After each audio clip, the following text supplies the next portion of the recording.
السلام علیکم ورحمۃ اللہ وبرکاتہ۔ صدام انصاری، یہ بھائی صاحب کا سوال ہے کہ حضرت امام کے پیچھے اگر مقتدی کچھ بھی نہ پڑھے، نہ رکوع اور سجدے کی تسبیح پڑھے، نہ اتحیات وغیرہ پڑھے، تو کیا امام کے پیچھے اس مقتدی کی نماز ہوگی یا نہیں ہوگی؟ یہ بہت اچھا سوال ہے۔ آج کی اس ویڈیو میں انشاءاللہ ہم اس مسئلے کو واضح انداز میں سمجھنے کی کوشش کریں گے۔ گزارش ہے دھیان سے سن کر اس مسئلے کو سمجھ لیں، چینل کو سبسکرائب کر لیں تاکہ ہر مسئلے کی نوٹیفیکیشن ہم آپ تک پہنچاتے رہیں۔ امام کے پیچھے قراءت کرنا تو بالکل ناجائز ہے، یعنی جب امام بلند آواز سے یا آہستہ میں قراءت شروع کر چکا ہے تو پھر آپ کچھ بھی نہیں پڑھ سکتے ہیں۔ بس آپ تک آواز اگر آ رہی ہے تو دھیان سے سنیں، اور نئی آواز آ رہی ہے تو بھی خاموش آپ کھڑے رہیں۔ تو امام کے پیچھے آپ قراءت بالکل کر ہی نہیں سکتے ہیں۔ اب رہی بات کہ اتحیات، اور اسی طرح اگر وتر کی نماز جماعت کے ساتھ ہے تو اس میں دعائے قنوت مقتدی کو بھی پڑھنا ضروری ہے اور امام کو بھی پڑھنا ضروری ہے۔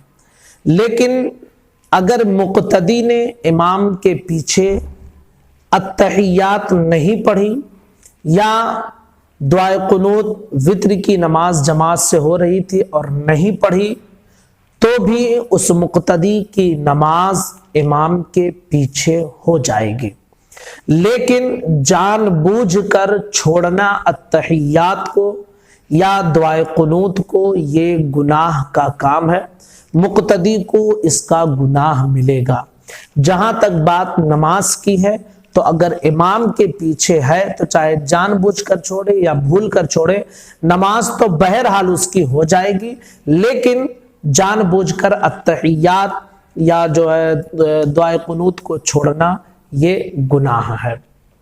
اب اس کے علاوہ جیسے کہ تسبیح ہے، اسی طرح درود ابراہیم ہے، دعائے معصورہ ہے، رکوع اور سجدے میں سبحان ربی العظیم کی تسبیح ہے، سبحان ربی الاعلیٰ کی تسبیح ہے، اسی طرح رکوع میں جانے کے لیے اللہ اکبر، رکوع سے اٹھنے کے بعد امام کے پیچھے مقتدی ربنا لک الحمد کہتا ہے۔ یہ ساری چیزیں جس کو تکبیرات انتقال وغیرہ کہا جاتا ہے، تو یہ مقتدی کے لیے سنت ہے، یعنی بہتر یہ ہوگا کہ مقتدی یہ کہہ لے، اور اگر نہیں کہا تو بھی نماز میں کوئی خرابی نہیں آئے گی۔